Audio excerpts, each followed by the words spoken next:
d'autant plus que le Sénégal a tout fait pour être classé pays pauvre très endetté. Donc position FMI baal ma ci dagg bi position FMI donc ça se justifie. Ça se justifie pour qui connaît. te lu baax ci Sénégal la n'est-ce pas non. Non FMI dafa ne. oui président Macky Sall warul subventionner hydrocarbures parce que loolu day alourdir budget bi. mais mën na wàññi taxes yi. non Banque mondiale waxul loolu. oui mais par rapport à ça argumentaire oui. parce que levier bi ñu war a utiliser. oui mooy renonciation fiscale mooy wàññi taxes yi. 65% dafa ëpp. na ci wàññi 30%. 65 boo ci wàññee 30. il reste quoi il reste quand même 45% de taxes. c'est tenable. donc ça veut dire que 10 000 bi ngay jënd carburant taxe bi nekk 65 000 6 500 plutôt léegi taxe bi day nekk 4 500. donc 65 moins 35 c'est moins 30 moins ça 30. fait 35%. 45%. 45. Non 35 autant pour moi. oui day gën a yomb. day nekk 3 500 au lieu de 6 500. c'est ça. c'est une diminution de presque de moitié. mais loolu mais waa Banque mondiale xam nañ ko mais ñun ñi nga xam ni on n'a pas la gestion du pays. Macky Sall nous dit je vais prendre 300 milliards pour mettre dans les carburants alors qu'il prend 65% de taxes dans ce carburant donc ça veut dire qu'il prend 65% plus nos 300 milliards pour def ko ci te Banque mondiale moo leen di financer day ni non lii d'accord uñu foofu la il faut être initié pour nga xam fi Banque mondiale di waxee parce que dafa am beneen aussi instrument boo xam ne Banque mondiale moo ñu koy baaxee parce que maa ngi la naan Sénégal dafa xeex pour nekk pays pauvre très endetté dafa def tout pour ñu classer ko ci pays pauvre très endetté. à quelle fin. parce que pays pauvres très endettés yi dañuy am ay subventions ak ay aides budgétaires yu ñu leen di allouer loolu c'est le travail de Abdoulaye Makhtar Diop auprès de Abdou Diouf alors qu'il n'était ministre ni rien du tout il a conseillé dafa conseillé Abdou Diouf pour Sénégal génn ci PMA ñun PMA la ñu woon pays moins avancé ñun nañu def tout pour ñu classer ñu pays pauvre très endetté ci la ay DSRP ñëw DSP 1 DSRP 2 document stratégique de réduction de la pauvreté xam nga ay politique de réduction même pas d'éradication mais de réduction seulement de la pauvreté pour maintenir la pauvreté xam nga donc PPTE boo nekkee pays pauvre très endetté sa facture énergétique dañ koy subventionné de 50%.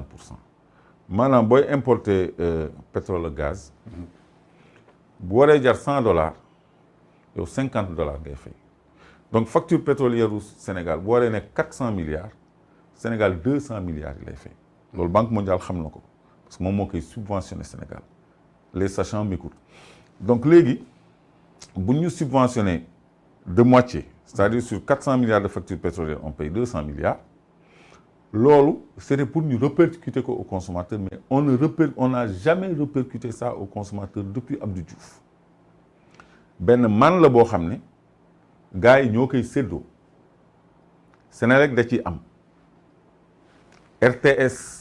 RTS da ciy am même le Soleil da ciy am des gens des généraux dañ ciy am des gens en dehors de l'appareil d'État dañ ciy am lu ñuy séddoo la ba noppi li ñu dugal ñu teg ci ay taxes léegi Banque mondiale du nangu ñu teg ay taxes ci loolu ba pare ba noppi jël ci budget bi nga xam ne moom da koy soutenir di ci jël 300 milliards prétextant ni ci carburant la koy dugal te courant yokku na te yëguñu ko parce que ku jënd 5000 la nga daan amatoo ko xam nga donc ñoom li ñuy jox fii ñu ngi koy jël ci beneen loxo mais Banque mondiale day gis ñun la ñu mën a nax mais ñoom mënuñu nax Banque mondiale donc loolu mooy problème bi te en dehors de subvention PPTE boobu ci hydrocarbures yi ci nomenclature budgétaire bi toujours day am benn rubrique apport PPTE day am benn rubrique boo xam ne ay milliards yoo xam ne PPTE moo ko defal Sénégal comme appui budgétaire pour jàppale ko ci budget donc instrument boobu plus la taxe qu'il prélève sur les hydrocarbures mais dafa bëri bu bëggee tibb 300 milliards ci 1000 milliards yi yokk ci budget bi ñu da koy dugal foofu déjà xam nga téq na dara. Voilà alors que il a d'autres instruments pour c'est-à-dire liggéeyaluñ ñu quoi ñoom xaalis la ñuy lijjanti. D'accord. Voilà. D'accord. Alors dañuy progresser rapidement parce qu'on va aborder un peu de politique de justice un peu. ndax jotoon nga dem fële nga xam ne mooy Sébikotane. pour rendre visite Abdou Karim Gueye si séjour carcéral am bi nga xam ne jamono ji mu ngi koy dund. On aura l'occasion de revenir sur ces aspects économiques là concernant le pétrole et le gaz. Mais visite bi nga demee ci Abdou Karim Gueye noo ko fa fekkee. Non avec un excellent moral parce que moom déjà il est prêt mentalement. waa nitu dëgg valeur ak jeunes yu bëri Sénégal ils sont prêts mentalement parce que xam nañ ni seen combat ak yoonu prison moo ànd seen combat ak brimade ñoo ànd seen combat ak agression moo ànd seen combat ak leneen sax ñoo ànd seen bakkan sax xëj na ci donc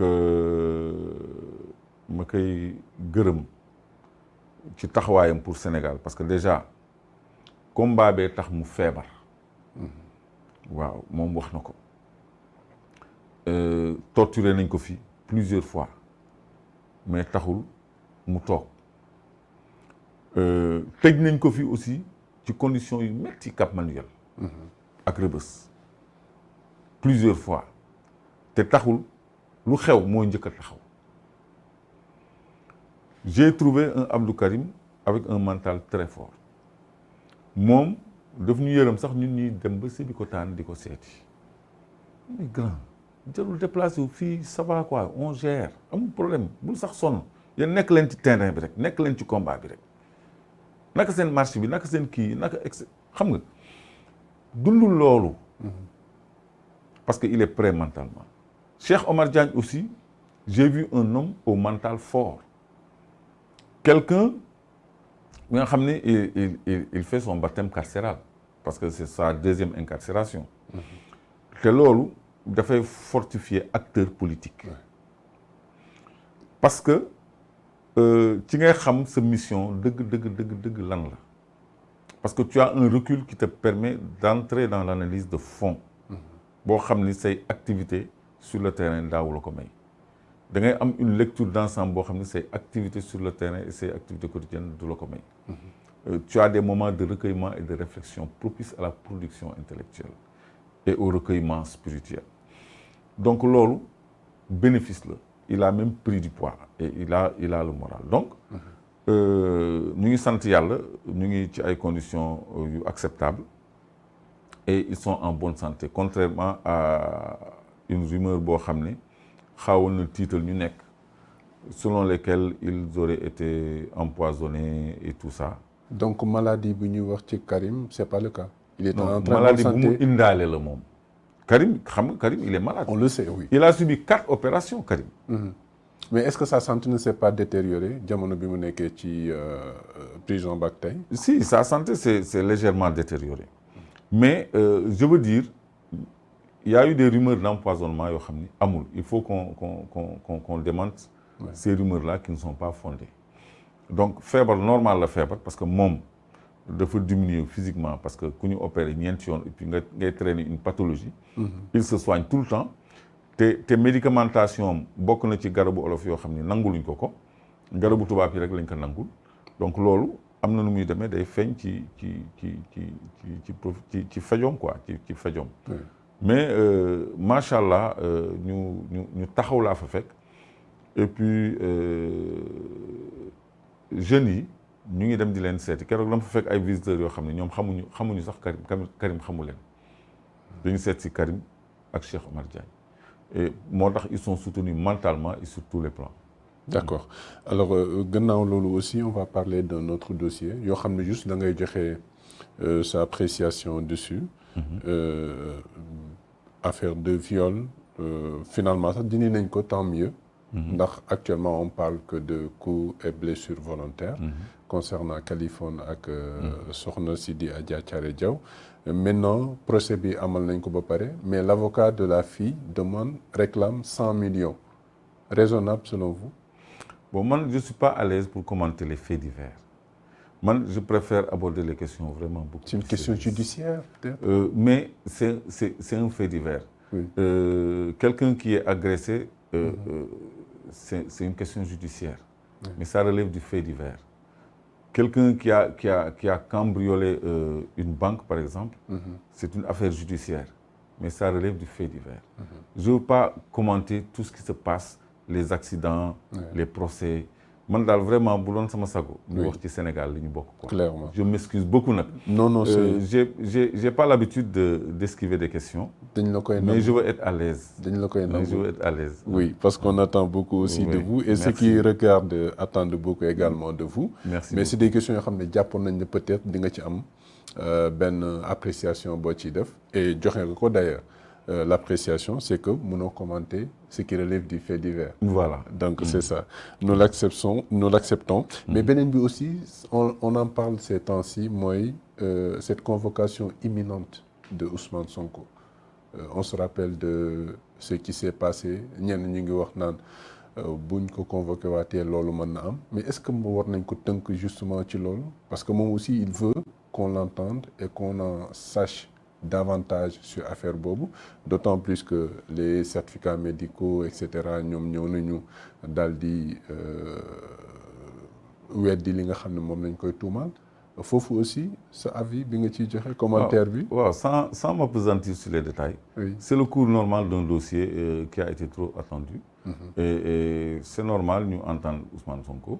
Parce que homme politique la boo xam ni dafa war a retrouver sa mobilité. Oui. Il est sous contrôle judiciaire boo xam ni bon rien ne le justifie. Donc léegi bon je crois que bu ñu ko entendre dañ ko delloo passeport am mu vaquer à ses occupations. suñu basé woo ci pièce dossier bi. Donc ce cas-ci est fortement connoté politiquement moo tax ma wax ci as tuut si ma ci wax. Mais foofu laa ci mën a yem tamit parce que c'est le cours normal des choses. D'accord. Ça veut dire au moins que le dossier bouge et c'est tout bénef. Donc il faut vider cette affaire-là. D'accord. Peut-être lii mujj li ñu mën a wax